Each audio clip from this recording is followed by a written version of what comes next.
বিশ্ব সঙ্গীতে নতুন ইতিহাস লিখলেন বিটিএস তারকা জাংকুক। প্রথম কোরিয়ান সোলো আর্টিস্ট হিসেবে রোলিং স্টোন ইউকের কাভারে উঠে ছুঁয়েছেন এক অভূতপূর্ব উচ্চতা।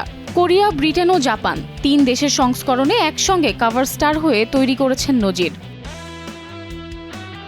বিশ্ব সঙ্গীতের সবচেয়ে প্রভাবশালী ম্যাগাজিনে এমন দৃশ্য আগে দেখা যায়নি। ঘোষণা আসার পর থেকেই বিশ্বজুড়ে ভক্তদের উচ্ছ্বাস ছড়িয়ে পড়ে। 28 বছর বয়সী জাংকুক প্রথম কোরিয়ান তারকা হিসেবে এমন সাফল্য অর্জন করলেন। কোরিয়ান পপ এখন আর শুধু আঞ্চলিক সংস্কৃতি নয়, বৈশ্বিক সঙ্গীত বাজারের গুরুত্বপূর্ণ শক্তি। তারই বড় প্রমাণ এটি।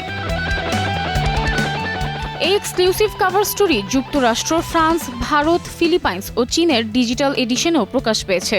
ফলে 8 দেশের পাঠকের কাছে পৌঁছে গেছে জাংকুকের বৈশ্বিক উপস্থিতি। রোলিং স্টোনকে দেওয়া সাক্ষাৎকারে জাংকুক বলেন, এ সময়টা তার ক্যারিয়ারের এক নতুন অগ্রযাত্রার মুহূর্ত। ফটোশুটেও ফুটে উঠেছে তার সেই পরিণত শিল্পী সত্তা।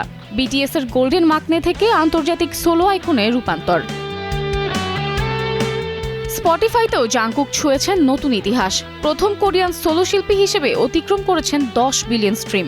তার সুপারহিট গান 7 একাই ছুঁয়েছে 2.6 বিলিয়ন প্লে। জাপান সংস্করণে এসেছে ডাবল কভার।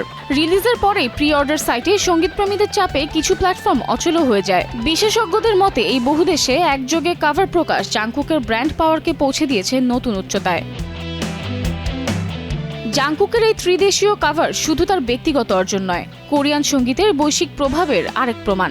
সামনে বিটিএস এর গ্রুপ কামব্যাক, আর তার আগে জাংকুকের এই ইতিহাস গড়া সাফল্য নিঃসন্দেহে তুলে ধরছে তার নতুন নেতৃত্বের শক্তি।